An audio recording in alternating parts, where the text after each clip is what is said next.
Voilà, chers téléspectateurs, bienvenue dans cet autre numéro de votre émission Guinée Forum. Guinée Forum, vous le savez, est une production de Search for Common Ground en collaboration avec la RTG, avec l'appui de la Banque mondiale. Deuxième numéro dans lequel nous allons parler de l'Assemblée nationale. Comment fonctionne-t-elle et comment est-elle organisée? Pour en parler, nous avons un invité sur ce plateau, Mohamed Camara, juriste et professeur d'université. Monsieur Camara, merci d'être venu dans cette émission. C'est un devoir, merci beaucoup. Voilà, donc pour animer cette émission sur ce plateau à mes côtés, David Yombuno, mon confrère de la RTG qui me tient compagnie dans l'animation de Guinée Forum. David, bienvenue dans cette émission. Merci, c'est un devoir. Voilà, je rappelle que Guinée Forum est une émission grand public. Nous avons quelques invités dans cette salle qui auront l'opportunité de poser des questions à notre invité le moment venu. Sans plus tarder donc, David Yombuno, nous parlons aujourd'hui encore de l'Assemblée nationale avec notre invité. La première question, elle est pour toi. Alors, Monsieur Camara, beaucoup de Guinéens connaissent l'existence de l'Assemblée nationale, mais ne savent pas trop ce que c'est que l'Assemblée. La première question, c'est quoi l'Assemblée nationale? Encore une fois, merci de l'invitation. Je dis bonsoir à tous les téléspectateurs. L'Assemblée nationale, c'est cet organe législatif qui est le deuxième pouvoir au sein d'un État. Nous avons en Guinée une Assemblée nationale monocamérale, c'est-à-dire qu'il y a une seule chambre. Et cette Assemblée nationale est l'organe représentatif du peuple. Le peuple, c'est l'ensemble des citoyens qui ont atteint 18 ans et qui sont inscrits sur la liste électorale. D'accord. Quand on dit le peuple, il y a certains qui ont l'impression qu'on est en train de faire allusion même aux enfants en bas âge.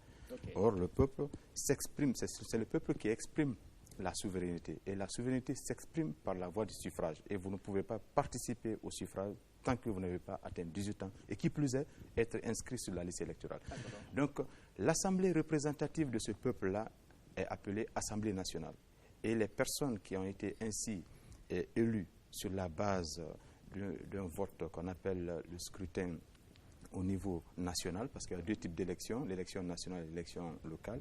L'élection des députés est une des élections qu'on appelle élection nationale, tout comme l'élection présidentielle. Donc, les personnes qui représentent le peuple au sein de cette assemblée portent le titre de député. Et donc, ils sont au nombre de 114 présentement. La Guinée est à sa 8e législature. La première législature a la même date de naissance que l'indépendance de la Guinée. Elle était composée de 60 députés. Et c'était une assemblée multipartite parce qu'il y avait le parti, le PDG-RDA, plus le parti de Barry III, qu'on appelait Ibrahim Barry, donc Barry III, qui avait 3 députés, ça fait 60 députés, présidés par l'honorable Seyfoullah Diallo. La deuxième législature, elle était composée de 75 députés qui étaient présidés par l'honorable Léon Maka. La troisième, 75 députés également, présidés par l'honorable Léon Maka. La quatrième législature a été présidée par la grande dame Jeanne Martin Cissé, qui est toujours en vie et qui est âgée de 90 ans présentement, qui a été la toute première dame à présider le Conseil de sécurité des Nations Unies en 1972. La cinquième législature, elle a été présidée par l'honorable Damantan Camara. Donc l'Assemblée, donc la quatrième législature qui a été présidée par l'honorable Jean-Martin Cissé, était composée de 150 députés. La première 60, la deuxième 75, la troisième législature 75, la quatrième avec Jean-Martin Cissé 150 députés, la cinquième avec Damantan Camara 210 députés. Alors la sixième maintenant, c'était avec l'honorable Boubacar Biro Diallo avec 114 députés qui étaient multipartites. La septième avec l'honorable Boubacar Somparé, 114 députés. Et la huitième par l'honorable Claude Kouri Kondiano avec 114 députés. Le nombre varie. On va tenter de vous poser une question tout de suite, M. Camara. On remarque que chaque législature, les législatures n'ont pas forcément le même nombre de députés. Cela s'explique par quoi? En fait, c'est la volonté manifeste des pouvoirs publics d'alors. Donc, chaque fois, en tant que de besoin, on peut prendre une loi organique pour fixer le nombre. Présentement, c'est à 114. Et il y a une loi organique qu'on appelle la loi organique 013 du 23 décembre 1991 qui fixe le nombre de députés, le nombre de circonscriptions et les indemnités que ces députés-là doivent percevoir en termes de procédure à observer. Donc voilà, donc la première législature était multipartite, les 3 dernières étaient multipartites. Les 4 qui étaient au milieu sont monopartites parce qu'il n'y avait que le parti État PDGRD à l'époque. Ok. Alors, que fait l'Assemblée concrètement, puisque vous avez dit que l'Assemblée est composée d'hommes élus du peuple?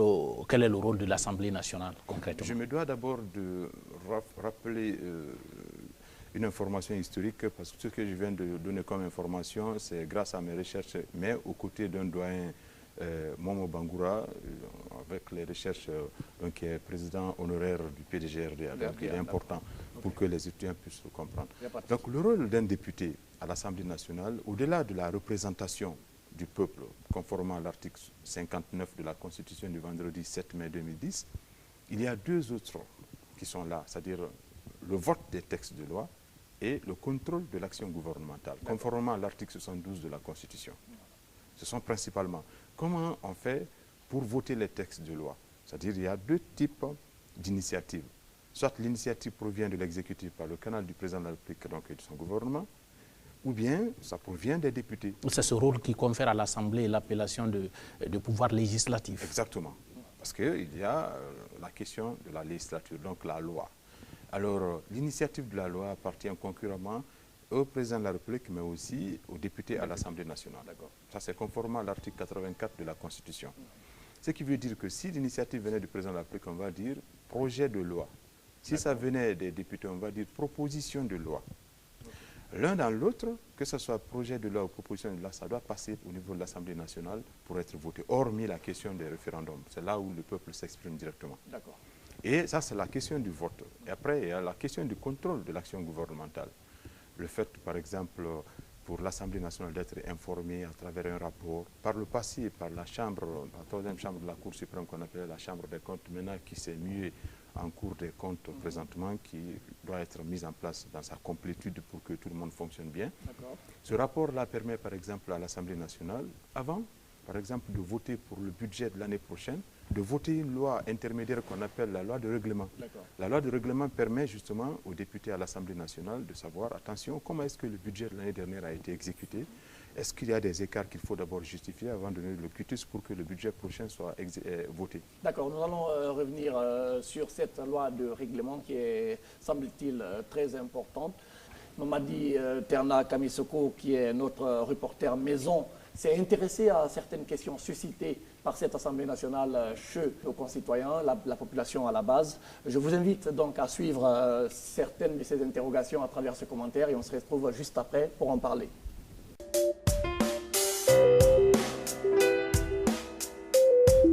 Solennellement installé le 13 janvier 2013 à la faveur de l'organisation d'un scrutin législatif le 28 septembre 2012, 113 députés sur 114 participent aux travaux de la nouvelle Assemblée nationale au Palais du Peuple de Conakry qui fait figure de siège pour l'institution parlementaire.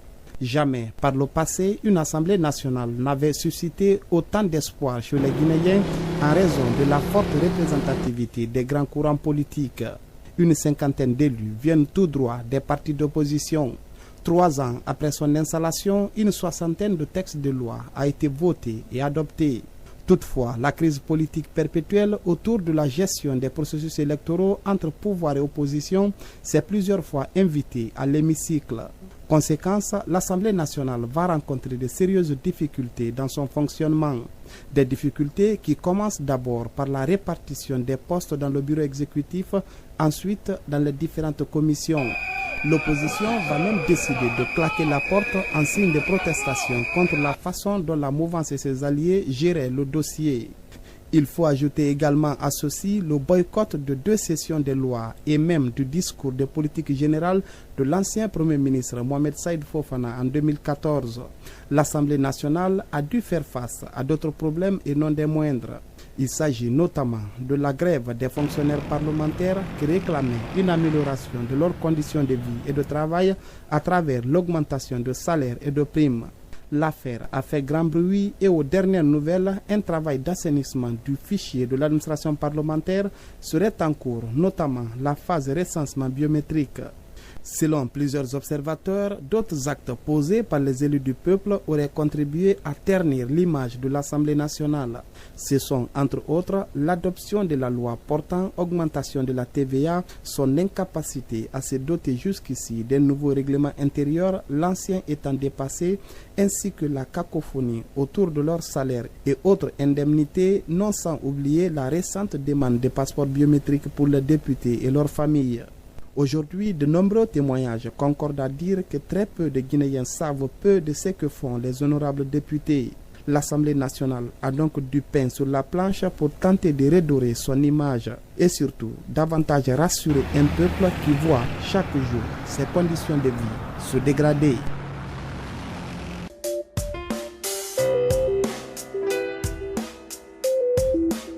Retour sur le plateau après ce commentaire réalisé par Mamadi Terna Kamisoko. On revient avec notre invité, M. Mohamed Camara, juriste et professeur d'université. Je rappelle aux téléspectateurs que vous êtes dans l'émission Guinée Forum. M. Camara, vous avez suivi cet élément avec nous. Cet élément suscite plusieurs questions, mais nous allons commencer par celle concernant l'administration parlementaire dont on a entendu parler. Qu'est-ce que c'est? Est-elle différente de l'administration publique dont on a connaissance déjà? Oui, effectivement, il y a une nuance. En fait, les membres qui travaillent, le personnel qui travaille au niveau de l'Assemblée nationale appartient justement, ce personnel-là, à un statut spécial. D'accord. Donc, ils ne sont pas régis par la loi 028 du lundi 31 décembre 2001 portant statut de la fonction publique. Non.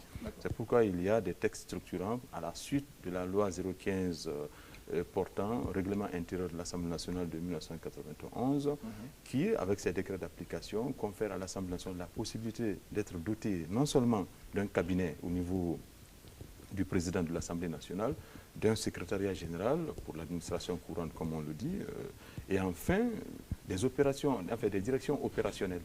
Ça veut dire concrètement qu'il y a quand même des personnes qui y travaillent, et ces personnes qui y travaillent sont permanentes. Et c'est les députés qui sont à l'Assemblée nationale qui peuvent avoir un mandat de 5 ans renouvelable dès lors que vous avez 25 ans, vous pouvez faire acte de candidature pour être député. Donc il y a une nuance entre... C'est pas tous ceux qui travaillent au niveau de l'Assemblée n'ont pas l'immunité parlementaire. Voilà, c'est-à-dire c'est seulement les députés qui ont l'immunité parlementaire. Alors ce personnel-là, présentement il y a des partenaires techniques et financiers comme EKS, l'Union européenne, sous l'impulsion du secrétaire général actuel, qui sont en train de travailler, bien entendu, avec certains experts nationaux, bien entendu, sur ces textes structurants-là pour quand même bonifier en tant que de besoin le salaire de ces personnes et éviter que la paresse, le découragement les guette. Parce que... Et quel est le rôle de... Voilà, justement, ce personnel parlementaire? En fait, c'est des personnes qui travaillent dans les directions opérationnelles. Quand on dit, par exemple, au niveau de l'Assemblée nationale qu'il y a 10 commissions générales et 2 commissions qui sont techniques, c'est-à-dire que les 10 commissions, à commencer par la commission des affaires économiques et financières, jusqu'au niveau de la 10e commission, qui est votre commission, la commission communication et information, et en passant par d'autres types de commissions comme les affaires étrangères, la commission des classiques, etc., etc. Chaque commission doit en tout cas s'appuyer sur un personnel qui est rompu à la tâche pour faciliter le travail. Ils font quelquefois office d'assistants parlementaires par endroit, mais sauf qu'ils sont régis avec des textes, ils y sont de façon permanente. Autrement, les députés passent, mais eux, ils restent parce qu'ils constituent l'administration. C'est-à-dire qu'ils constituent comme les fonctionnaires qui sont au niveau d'une administration publique. La manière dont se travaille, c'est comme l'équivalent de ce personnel de l'Assemblée nationale au sein de cet organe qui est important. D'accord. David Yombono. Oui. Alors, par rapport au recrutement de ce personnel-là, est-ce que c'est l'Assemblée qui est mise en place, qui recrute, ou bien c'est un personnel qui a été recruté longtemps? Si oui, sur quelle base ce personnel a-t-il été recruté? Bon, ce sont les personnes qui ont fait ce recrutement qui peuvent être habilitées à répondre à une telle question. Mais en termes de procédure, c'est que quand on dit qu'il y a une distinction entre l'Assemblée nationale, étant donné que l'Assemblée nationale a un budget par rapport à son fonctionnement, l'initiative vient de façon interne pour que le profil qui est recherché par l'Assemblée nationale puisse être diffusé avec des critères objectivement vérifiables pour que les gens fassent acte de candidature. Si c'est par voie de test, et que les gens fassent le test. C'est un peu cela la procédure. Maintenant, à dire comment est-ce que les uns et les autres ont été recrutés, est-ce que c'est... On veut savoir de façon très claire, M. Camara, est-ce la fonction publique de l'administration publique qui recrute ces fonctionnaires parlementaires? Bien entendu, ce que je viens de dire, il appartient à l'Assemblée nationale. C'est comme les autres institutions, la Haute Cour de justice, la Cour constitutionnelle, la HAC. Il n'appartient pas au ministre de la fonction publique de se mêler de la gestion justement de ce personnel parce qu'ils ont un financement, ils ont un budget dédié à cela, c'est-à-dire le fonctionnement, les salaires, je veux dire les équipements. Voilà. Donc, il n'y a que chaque institution, comme la Cour des comptes, vous entendez, il y a toujours une administration. Parce que la Haute Cour de justice, tout comme par exemple la Cour constitutionnelle, vous savez que la Cour constitutionnelle est composée de 9 membres pour un mandat unique de 9 ans. Il faut rappeler simplement que les 9 ne feront pas totalement 9 ans pour cette première équipe. Chaque fois qu'il y a 3 ans, on viendra tirer au sort. Il y a 9, exclusivement comme le président est là, on va dire, bon, les 8 autres, après 3 ans, on viendra avec 8 tickets. On mettra sort, reste, et on tire au sort finalement. Bref, il faudrait que les personnes qui vont passer, qu'il y ait quand même une administration sur laquelle va reposer la mémoire institutionnelle et pour le travail efficace. Okay. On va parler à présent, Monsieur Camara, des groupes parlementaires. Une question qui est très intéressante pour la population à la base. Mais avant, une autre question nous intéresse avant d'entrer en profondeur par rapport aux groupes parlementaires. Un député élu à l'Assemblée nationale répond-il à son parti politique? Les exigences de son parti, par exemple? Non, conformément à l'article 70 de la Constitution, tout mandat impératif est nul en Guinée. Il n'y a qu'un mandat représentatif au niveau de l'Assemblée nationale. Ce qui revient à dire que ce sont les partis politiques qui peuvent présenter des candidats aux élections nationales, c'est-à-dire présidentielles et législatives. Communes urbaines, communes rurales, ce sont les partis politiques. Pour les quartiers et les districts, il est interdit aux partis politiques de présenter des candidats. C'est les citoyens qui présentent des candidats. Voilà. Alors, ces personnes-là qui sont élues au niveau de l'Assemblée nationale, une fois qu'elles sont élues, elles répondent à l'intérêt justement national. C'est-à-dire qu'ils ne peuvent pas du tout être là par rapport à une injonction de leur parti politique. Non, il est hors de question. Vous vous rappelez, il y a une des députées qui a refusé d'obéir au niveau du PEDN. Ouais. J'ai du courage, j'ai du respect pour cette dame pour avoir refusé systématiquement. Madame Traoré, Yalika Diallo. Voilà, c'est clair. Il en est de même pour les députés de l'opposition qui, parce qu'il y a 3 députés, 4 députés qui sont leaders, qui ne sont pas contents, qui boudent l'Assemblée. Ce n'est pas une très bonne chose. Parce que vous fragilisez le mandat qui vous a été ainsi confié. Il en est de même pour les députés de la mouvance qui, quelquefois, ils se réjouissent de l'absence même des députés à l'Assemblée de l'opposition, au point de voter même des lois pour dire, bon, comme ils ne sont pas là, on va voter les lois contre la manifestation. Ça, le député doit rompre avec cela pour jouer efficacement son rôle. Sinon, ils ne vont rien pouvoir faire. La preuve, c'est que le règlement intérieur n'a pas été mis au goût du jour en tenant compte de ces difficultés de s'affranchir de leur chapelle politique, alors que l'article 70 de la Constitution protège ces députés contre ce type d'agissement. Ok. Groupe parlementaire, David Yamouno. Oui, alors si le député ne doit plus répondre aux injonctions de son parti politique qu'il a présenté aux élections législatives, comment se fait-il qu'on mette en place des groupes parlementaires qui ont un peu une connotation politique? Vous allez trouver par exemple un groupe parlementaire, on met des fois le nom du parti politique dedans, ou bien de la coalition qui a envoyé à mettre en place, comment dirais-je, qui a conduit à l'élection du député. Comment se fait-il que cela arrive à l'Assemblée nationale? On a même l'impression que la politique s'invite carrément à l'hémicycle. Oui, on ne peut pas exclure cela au niveau de l'Assemblée nationale. J'ai simplement signalé que le député n'obéit pas aux injonctions parce que son vote est personnel. À l'Assemblée nationale, chaque fois qu'il y a 1/10 des députés, on peut constituer un groupe parlementaire. 1/10 des députés, ça fait combien? Ça fait 11,4. Je n'ai pas dit 10 députés, mais 1/10. 1/10 de combien? De 114. Quand vous faites 1/10 de 114, ça fait 11,4. Alors du coup, ces députés-là, une fois qu'ils sont inscrits, ils peuvent constituer un groupe parlementaire. C'est une affinité, mais on ne se met pas en affinité pour défendre les intérêts particuliers. C'est interdit. Il n'est pas aussi obligatoire que les gens soient inscrits sur une liste de groupes parlementaires. On peut être un député non inscrit. Maintenant, ça c'est pour le cas des groupes parlementaires. Il y a aussi des commissions, parce qu'un groupe parlementaire, il faut un minimum de 11 députés pour que ce groupe soit constitué. Voilà. Par contre, pour qu'une commission générale soit constituée, il faut un minimum de 6 députés et un maximum de 12 députés. D'accord. Mais un député peut appartenir à la fois à une commission générale et à une autre commission générale, mais pas à plus de 2 commissions générales. Okay. Mais il a le droit de participer au débat de toutes les autres commissions. Sauf que quand il va pour prendre part à un débat au niveau d'une commission à laquelle il n'appartient pas, il n'a pas le droit de vote. Il ne fait qu'observer. C'est cela. Donc, si c'est maintenant les 2 autres commissions, la commission comptabilité, la commission des délégations, ces commissions-là sont composées de 5 députés. Parce qu'il faut quand même qu'il y ait des commissions qui soient là, parce que l'Assemblée peut être, par exemple, en vacances parlementaires. La commission des délégations peut être toujours là, en recevant mandat au niveau de l'Assemblée nationale pour continuer, comme on le dit, à expédier les affaires courantes et à représenter l'Assemblée à des lieux donnés. Donc c'est comme cela que ça se fait au niveau de l'Assemblée. Mais comment on choisit, David Diomounou, comment on choisit les membres de ces différentes commissions? Okay.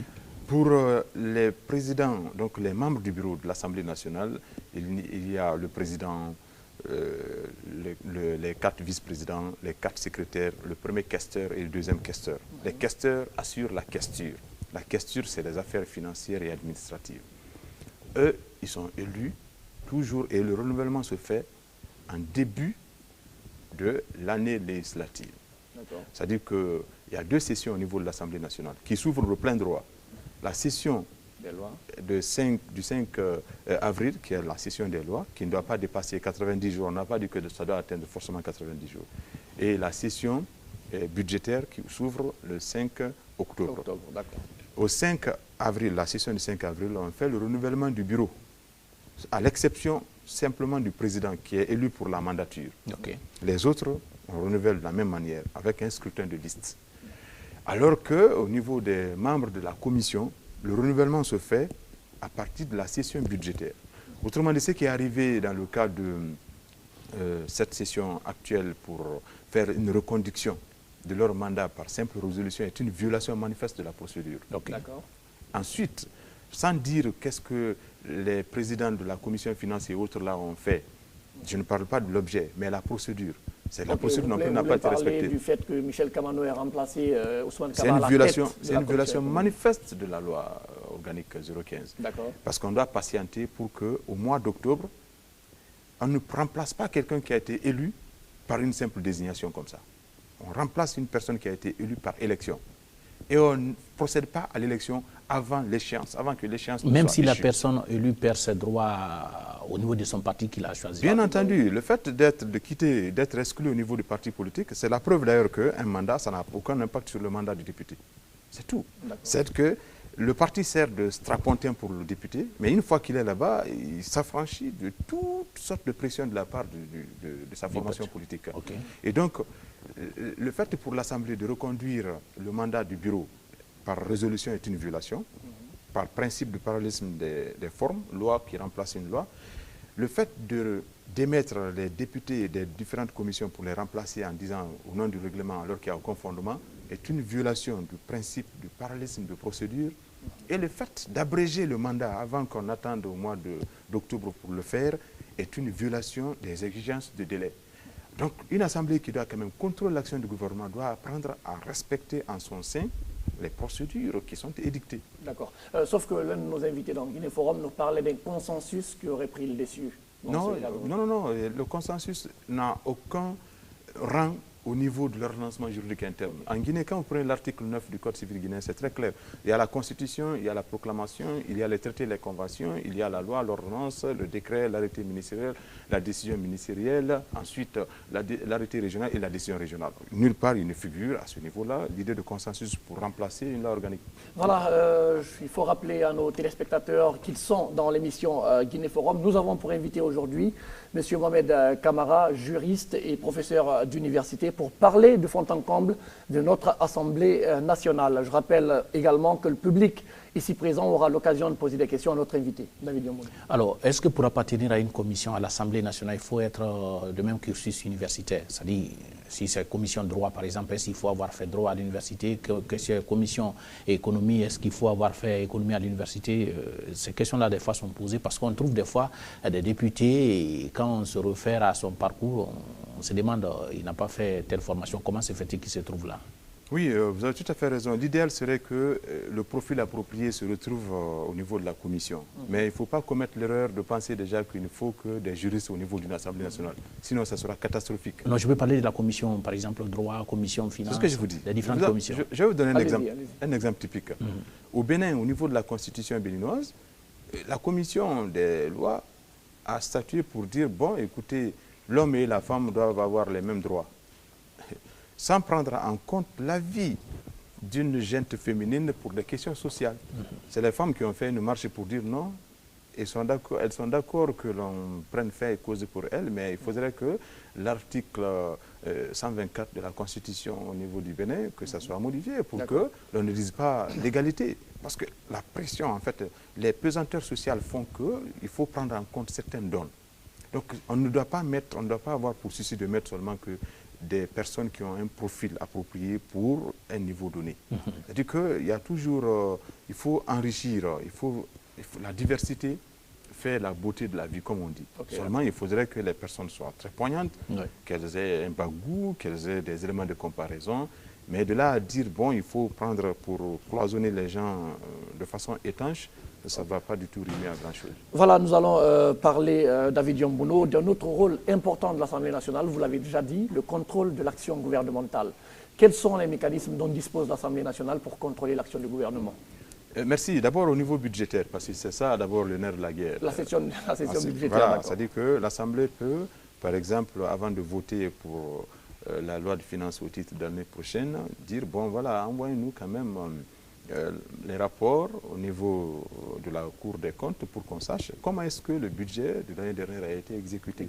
S'il y a des écarts, il faut justifier. Ça permet même au président de la République, par exemple, de savoir comment est-ce que le budget qu'il a bien voulu, dans le cadre de la répartition en termes de fourchette, qu'il a bien voulu mettre à la disposition d'un ministère, comment ça a été géré. Ça, c'est une gouvernance et ça peut permettre à la population de bénéficier des acquis de la gouvernance.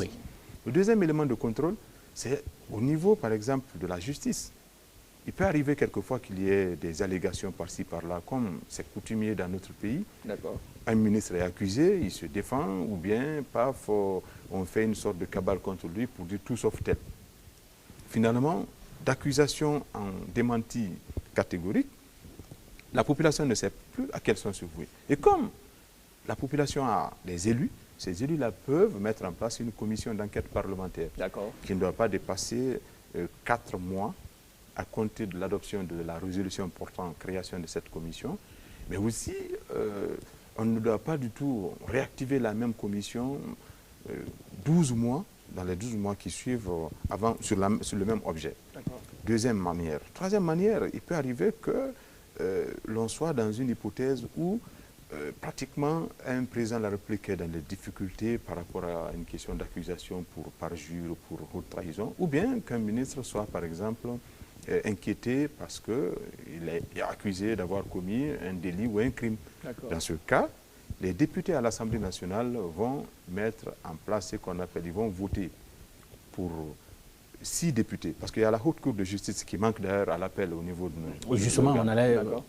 Et ils peuvent voter pour des députés, et ces députés maintenant feront office de juge titulaire au niveau de cette Haute Cour de justice. Ça, c'est une deuxième manière de contrôler également. Et puis, l'autre contrôle, c'est d'inviter des ministres à des débats, des questions-réponses.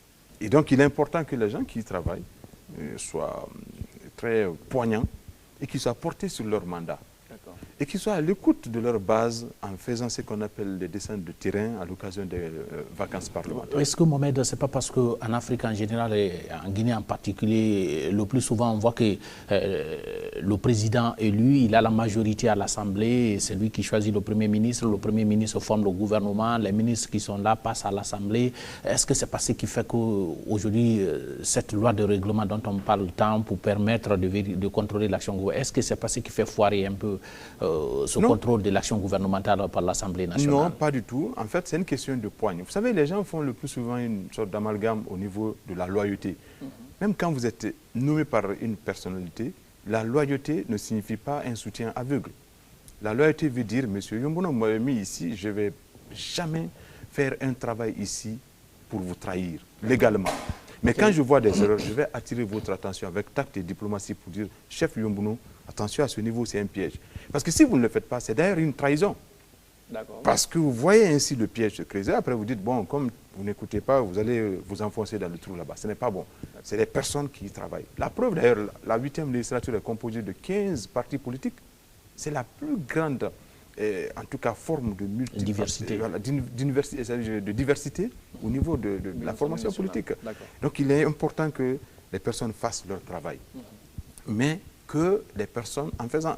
Vous avez vu l'Assemblée nationale demander, par exemple, le président et les différents présidents au niveau de l'intercommission, tout comme au niveau de la conférence des présidents.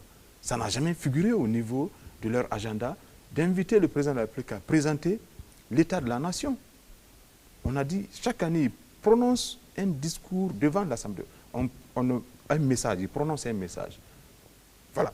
Les autres, il peut faire par ministre interposé, mais l'année, il faut présenter l'état de la nation.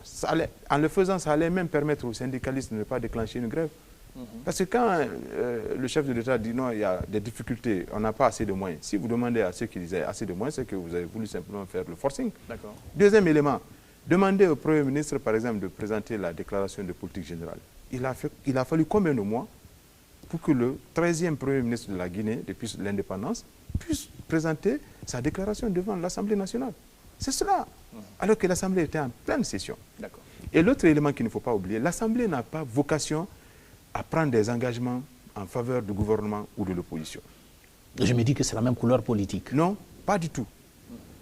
Quand vous prenez l'article 85 de la Constitution, ça permet aux députés d'introduire ce qu'on appelle des amendements ou des propositions d'amendement, comme on le dit, de la loi. Mais quand les amendements-là sont de nature à aggraver les ressources de l'État, à créer des déficits au niveau, ou bien à aggraver les charges publiques, à moins qu'il n'y ait des recettes compensatrices, l'amendement est à rejeter. Il faut comprendre donc que ce n'est pas du tout une très bonne chose que chaque personne doit jouer son rôle. Il n'appartient pas non plus aux députés d'interpréter les textes de loi. Curieusement, c'est eux qui votent les lois, hein. Mais ce n'est pas à eux de voter et d'interpréter. L'interprétation des textes de loi appartient aux juges. Parce que ça a le mérite non pas de satisfaire tout le monde, mais de s'imposer à tout le monde. Voilà une autre question, peut-être la dernière, avant de passer la parole au public dans cette émission Guinée Forum. L'Assemblée nationale peut-elle destituer le président de la République? La question vient de quelque part. On a entendu un des députés de l'Assemblée lancer une pétition à la recherche d'un certain nombre de signataires pour essayer de destituer le président de la République. Vous êtes là, on vous pose la question, je veux savoir, l'Assemblée nationale peut-elle destituer le président de la République? Si oui, quelles sont les procédures ou qu'est-ce qui peut aboutir à cela? Votre question est tellement importante qu'elle renvoie à deux questions. Non seulement au président de la République, mais aux députés aussi. Parce que immunité parlementaire ne veut pas dire impunité parlementaire. D'abord, pour le président de la République, quand il y a haute trahison, il y a haute trahison quand il y a, par exemple, violation du serment, violation de la Constitution, et puis complicité pour des violations graves des droits de l'homme, ou bien vous avez vendu une parcelle de la Guinée, par exemple la cession du territoire. Alors, quand c'est comme cela, ce n'est pas une pétition qui entraîne un nombre, tout ça c'est de faire du buzz simplement, c'est du buzz médiatique. Sinon la manière, c'est 1/10 des députés qui font la demande. 1/10, c'est 11 députés. C'est 11 députés qui demandent à leurs collègues députés. Nous demandons à ce qu'on procède à une procédure de mise en accusation. 11 personnes tapent à la porte. Mais pour que leurs collègues à l'interne puissent répondre à l'appel de la porte, il faudrait qu'il y ait 68 députés qui votent. Autrement dit, il faudrait que 11 personnes demandent la chose à l'Assemblée et que l'Assemblée fasse un vote sur les 3/5. 3/5 de 114 députés, ça fait 68,4. 68 députés. Mais en ce cas, la personne qui est incriminée va passer devant la haute cour de justice, qui est composée de 9 membres qu'on appelle de 9 juges titulaires, composée de 6 députés, un représentant de l'Assemblée et de la Cour constitutionnelle, un représentant de la Cour suprême et un représentant de la Cour des comptes. Ça fait 9 juges titulaires. Et quand un président est ainsi incriminé, le président de l'Assemblée nationale assure l'intérim le temps du jugement. Quand le jugement a lieu et que la personne soit retenue dans les liens de la culpabilité, elle perd sa fonction. Quand elle n'est pas retenue dans les liens de la culpabilité, elle reprend sa fonction comme si de rien n'était. Par contre, et pendant ce temps, qu'est-ce qu'on fait des députés qui ont engagé la procédure qui ont demandé sa destitution? Mais ce que je vous dis, quand le député ne parvient pas à avoir simplement l'idée de la nation, le mandat, il est omnibulé par des pressions politiques par-ci, par-là, il ne s'affranchit pas. C'est la difficulté que rencontre, je vais dire, la CENI. Okay. Comment s'affranchir de la pression externe. Donc ça, c'est une question fondamentale. Alors, c'est la procédure. Pour que la procédure passe, il faut... Donc, il y a une question d'impératif au niveau de l'organe qui doit juger, mais aussi de la procédure. Les gens qui n'ont pas pu s'entendre sur un règlement intérieur, parce que aucun des camps n'a la majorité absolue. Parce qu'il y a une majorité qu'on appelle à l'Assemblée, majorité relative, majorité absolue et majorité, je vais dire, qualifiée. Quand on dit majorité absolue, c'est la moitié plus 1, c'est-à-dire 58 députés. Alors que la majorité qualifiée, c'est lorsqu'on intègre la barre de fer. 1/10, 2 tiers, 3 quarts, 3 cinquièmes, ainsi de suite. C'est qualifié en fonction de cette règle de 3. Alors pour les députés, quand un député est en session, on ne le touche pas. Il bénéficie de l'irresponsabilité et de l'inviolabilité. On ne peut pas l'arrêter pour ses propos. Mais quand on dit qu'il ne peut pas être arrêté pour ses propos, il ne faudrait pas du tout que ça viole les textes de loi. Donc en pleine session, en période de session, on ne doit pas l'arrêter sans que l'Assemblée nationale ne lève son immunité. Si c'est en période hors session, il faut l'autorisation du bureau de l'Assemblée nationale. Mais que l'on soit en pleine session ou hors session, il peut être arrêté sans qu'on ne lève l'immunité quand il est pris en flagrant délit. Imaginez un député pris en flagrant délit de pickpocket à Madina en train de dérober un téléphone. On n'a pas à attendre quand même l'immunité pour ça. Une fois que la question de l'immunité est introduite, il n'appartient pas au ministre de la Justice d'introduire la requête. Le ministre de la Justice est ministre de la Justice, mais il n'est pas juge, il n'est pas procureur. Il peut passer par le procureur pour que ça soit introduit au niveau de l'Assemblée nationale. Et une fois que la demande est introduite, l'Assemblée nationale va mettre en place une commission ad hoc. Ad hoc veut dire un droit pour la circonstance, composée de 5 personnes. Le député lui-même qui est mis en cause ou son représentant, le rapporteur de cette commission, le représentant du gouvernement, un député orateur qui défend la position, oui, on doit lever son immunité, et un orateur député qui défend la position contre, non, on ne doit pas lever son immunité. Non droit à la parole que ces 5 personnes. Voilà donc, David Yomboulou, nous allons à présent passer la parole au public ici présent pour poser des questions à notre invité. Une seule question par intervenant pourrait aider David. Alors, est-ce que dans le public, il y a des gens qui souhaitent poser des questions à notre invité concernant l'Assemblée nationale? Le micro-baladeur, on l'a déjà? Ah, ok. Derrière, il y a une dame qui souhaite poser la question. Bon, je remercie M. Camara. J'ai 2 petites questions si je peux les poser. La première concerne le mode de recrutement du personnel parlementaire.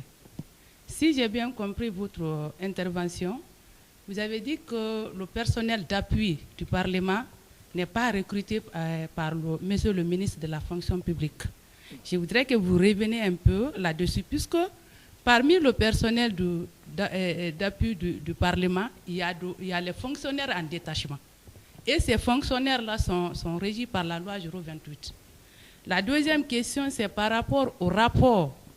Je veux que vous me parlez un peu des rapports entre l'Assemblée nationale et les autres pouvoirs. Merci. Voilà, M. Camara, je pense que la question est claire. Oui, effectivement. Alors, les personnes qui sont au niveau de l'Assemblée nationale, il n'est pas dit forcément que tous ceux qui travaillent au niveau de l'Assemblée nationale ont commencé à travailler au niveau de l'Assemblée nationale. Il y a des différentes positions, même au niveau de la fonction publique. Détachement, disponibilité, hors cadre, ainsi de suite. Donc, quand vous avez la possibilité d'être, par exemple, sollicité, ou vous pensez que votre service, en tout cas, a été sollicité au niveau de l'Assemblée nationale, vous pouvez demander une question de mise à disposition, ou bien vous êtes en position de détachement. Mais une fois que vous partez là-bas, vous savez bien que votre salaire est suspendu de l'autre côté. Et du coup, vous êtes intégré au niveau d'une autre sphère. Et vous êtes régi par les lois qui réglementent cette institution. D'accord. C'est-à-dire qu'ils ne sont pas du tout, ils ne relèvent plus maintenant du statut de la fonction publique. D'accord. C'est suspendu de façon temporaire. quant au rapport qui existe, voilà la deuxième question. Voilà, entre l'Assemblée nationale et les autres institutions, il y a une collaboration et il y a des moyens d'action réciproques. Collaboration parce que l'exécutif a besoin de l'Assemblée quand même pour faire passer certaines lois. Mais il y a aussi que l'Assemblée nationale aussi a besoin de l'exécutif, par exemple, pour fixer le barème des indemnités. Parce que vous savez que c'est une proposition qui est faite par le bureau de l'Assemblée nationale, mais il faut un décret présidentiel pour que ça soit, par exemple, validé. En tenant compte du seuil indiciaire le plus élevé au niveau de la fonction publique, bien entendu. Bon, quand vous prenez les rapports de force, donc en termes de moyens d'action réciproques, c'est que l'Assemblée nationale, par exemple, peut demander et procéder à la mise en accusation et même la procédure de destitution d'un président de la République quand il y a haute trahison, et même d'inquiéter des ministres quand il y a délit et crime. Par contre, le président de la République également peut, en cas de mésentente trop prononcée entre lui et l'Assemblée nationale, procéder à la dissolution de l'Assemblée nationale. Autrement dit, quand la crise est persistante entre le président et l'Assemblée nationale, le président de la République et l'Assemblée nationale, le président demande l'avis du président de l'Assemblée et celui de la Cour, justement, suprême. Ok, d'accord. Une fois que l'avis là est donné, que l'avis soit favorable ou défavorable, il ne tient pas compte de cela. Donc, automatiquement, il va revenir maintenant et il va dissoudre. Mais la dissolution ne peut intervenir que 3 ans, en la 3e année de la législature. C'est-à-dire que, et ça ne peut pas être répétitif plus d'une fois au cours d'un même mandat. Okay. Maintenant, si le président parvenant à dissoudre l'Assemblée nationale et que les députés qui ont été ainsi renvoyés se voient, en tout cas, reconduits par la même population, ou que d'autres députés reviennent, mais qui épousent la même position qui a créé le divorce entre les députés qui ont fait l'objet de dissolution et le président, cette fois-ci, c'est lui qui tire les conclusions en démissionnant. On peut bien faire également un rapport entre l'Assemblée nationale et le système judiciaire. Par exemple, les 6 députés qui sont élus pour être membres de 9, faire partie des 9 membres de la Haute Cour de justice, ça c'est un rapport qui existe par exemple. C'est-à-dire ils ont une double casquette, vous voyez un peu. Ensuite, le fait de diligenter les commissions d'enquête parlementaire, une fois que le rapport est là, ou que la justice se saisisse de l'affaire, l'Assemblée nationale arrête la procédure. Voilà. Okay. Donc, une autre question dans le public. On insiste sur le fait qu'une seule question suffira parce qu'il y a beaucoup de personnes qui veulent intervenir. Depuis la 3e législature, c'est-à-dire la Guinée multipartite, jusqu'à aujourd'hui, on a eu chaque fois des représentants du peuple, c'est-à-dire les députés qui représentent le peuple et qui parlent au nom du peuple, mais qui ne défendent pas l'intérêt du peuple. Qu'est-ce qu'il nous faut maintenant pour avoir des députés qui parlent au nom du peuple et pour le peuple, c'est-à-dire qui défendent l'intérêt public? Voilà. Si j'ai bien compris la question, que faut-il faire pour choisir des députés consciencieux? Exactement, le point. Voilà. Donc, c'est une très bonne question. En fait, d'abord, on n'est pas à la 3e législature. C'est une erreur qui est... Non, 3e République. On n'est pas... Non. D'abord, il y a une différence entre République et législature. Oui. Les gens disent, il ne faut pas dire que parce que dans les faits, on est dans la 3e République et dire qu'on est dans la 3e législature. Non. D'abord, pour qu'on quitte d'une République à une République, ce n'est pas le nombre de constitutions qui fait le nombre de députés. Ce n'est pas ce nombre-là qui fait. Ce n'est pas non plus le nombre de présidents qui devrait équivaloir au nombre de républiques.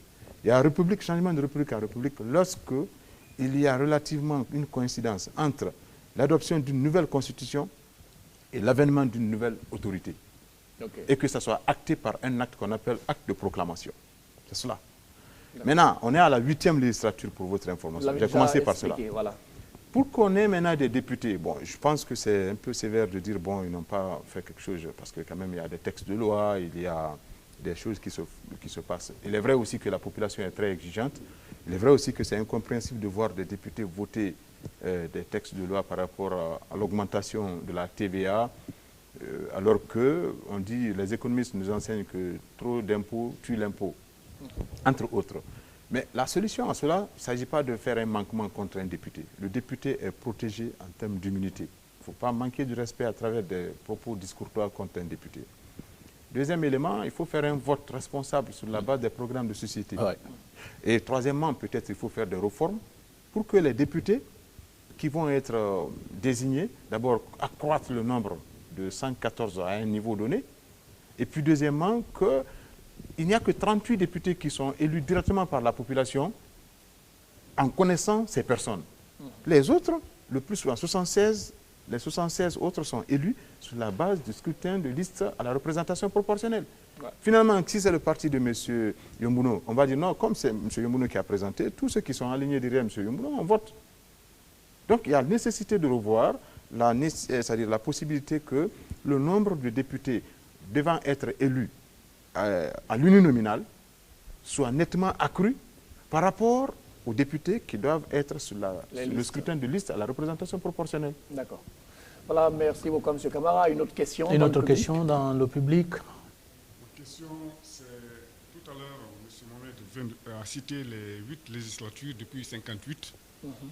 Je voudrais savoir dans quel cadre il classe le CTRED et le CNT, quand on sait que la constitution révisée est issue du CNT et que le président actuel est issu de cette constitution. D'accord. Merci beaucoup. Et ça, c'est des organes de transition. Je parle des organes qui ont fait l'objet de vote en tant que tel. Mais qui ont joué quand même, M. Camara, le rôle d'assemblée. Non, je n'ai pas dit qu'un organe transitoire n'a pas joué un rôle d'assemblée. Okay. J'ai dit simplement que ce sont des organes de transition. Donc les éléments ne sont pas issus d'un vote. C'est clair, c'est comme quand vous dites qu'en Guinée qu'il y a eu que tous ceux qui ont été présidents ici ont été des présidents de la République. Non, ils ont été chefs d'État, mais n'ont pas tous été présidents de la République. Okay. Voilà. Et ceux-là qui sont venus en perpétrant un putsch, qui n'ont pas fait un vote pour reconduire leur mandat, n'auront été que chefs de l'État et n'ont pas été présidents de la République. Attention. D'accord. Voilà, une autre question dans le public derrière, monsieur. Voilà. Je me nomme Abdoulaye Djenab Kamara et je suis de Côte-Guinée.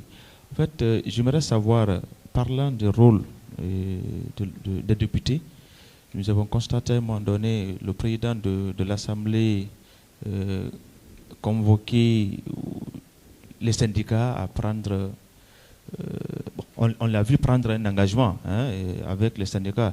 Est-ce que c'est quelque chose qui est recommandé par la loi? Est-ce que c'est son rôle? Voilà. Est-ce que réellement c'est son rôle d'intervenir, de prendre des engagements au nom de l'État? Okay. Merci, la question est importante. Il est vrai que chaque citoyen doit promouvoir les valeurs démocratiques et la tolérance, donc œuvrer en tant que de besoin pour ramener des personnes qui sont en conflit à de meilleurs sentiments. Dans ce cadre, l'institution peut jouer ce rôle pour rapprocher les positions. Mais de là à prendre des engagements au nom du gouvernement pour mettre en confiance le syndicat, pour dire non, comme nous sommes des législateurs, on peut voter des lois, c'est nous qui votons la loi de finances. Donc on va intégrer là-dedans. Non, hein, ce n'est pas comme cela. Je pense qu'ils n'étaient pas dans leur tempo. D'abord, pour parler au nom de tous les députés, ce n'est pas leur vocation de cette manière-là.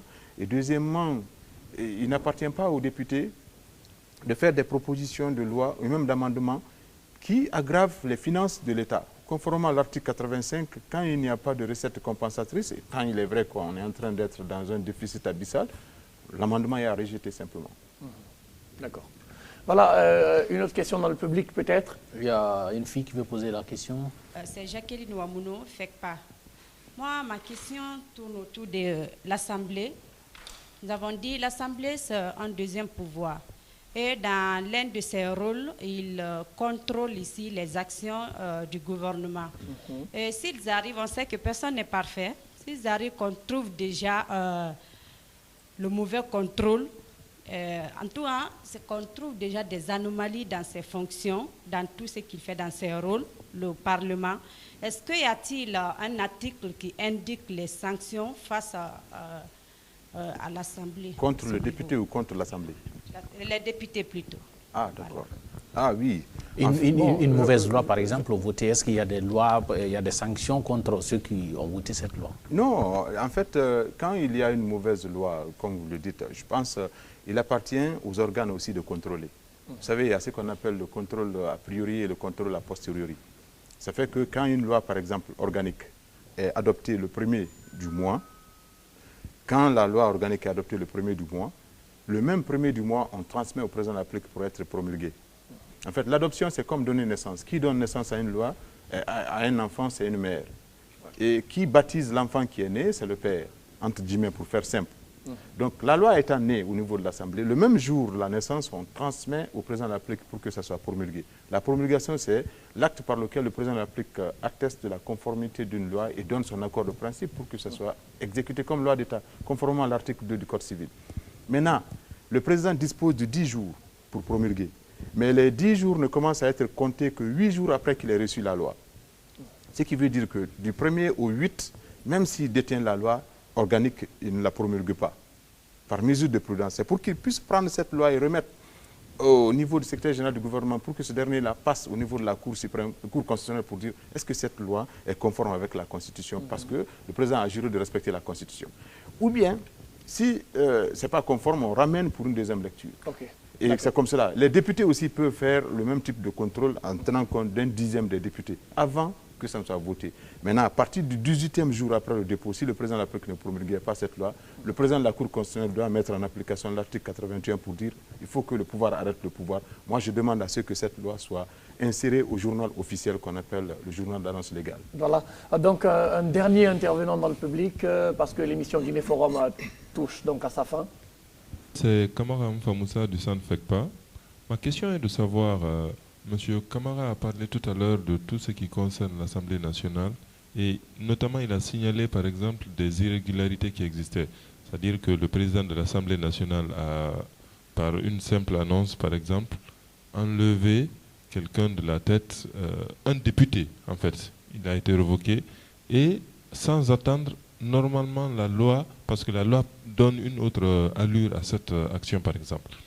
Qu'est-ce qu'il faut pour que l'Assemblée nationale soit plus efficace? Parce qu'elle-même, elle se rend coupable du non-respect des lois qu'elle-même, elle doit défendre. Donc c'est ma question. Okay, il parle en quelque sorte de la violation de procédure dont vous avez parlé autour de la Commission économie, finances. C'est la même chose, parce que quand on laisse passer les anomalies et qu'elles ne soient pas sanctionnées par les juridictions, c'est à la suite de la question de la précédente. En fait, quand il y a des anomalies de ce genre, il y a des organes qui sont habilités. Il y a la Cour constitutionnelle qui est là. Un dixième des députés pouvait se lever pour aller dire, voilà, monsieur le président de la Cour constitutionnelle, la procédure qui a été entamée de cette manière-là, c'est une violation manifeste. Et la Cour constitutionnelle allait ramener la question pour dire que c'est déclaré nul et de nul effet. C'est tout. Voilà. Ce n'est pas le fait de dire, bon, comme un député a voté, alors on s'est rendu compte après que ce n'était pas une bonne loi, on doit le sanctionner. Non, il y a le mécanisme, parce qu'il faut détacher l'acte de la personne et de son propre comportement à lui. D'accord. Ça veut dire, c'est comme quand un président de l'Afrique prend un décret ou un ministre. Vous pouvez porter plainte contre le décret, mais porter plainte contre l'acte administratif unilatéral ne veut pas dire que vous avez porté plainte contre la personne. Voyez-vous un peu? Donc il faut détacher l'acte de la personne.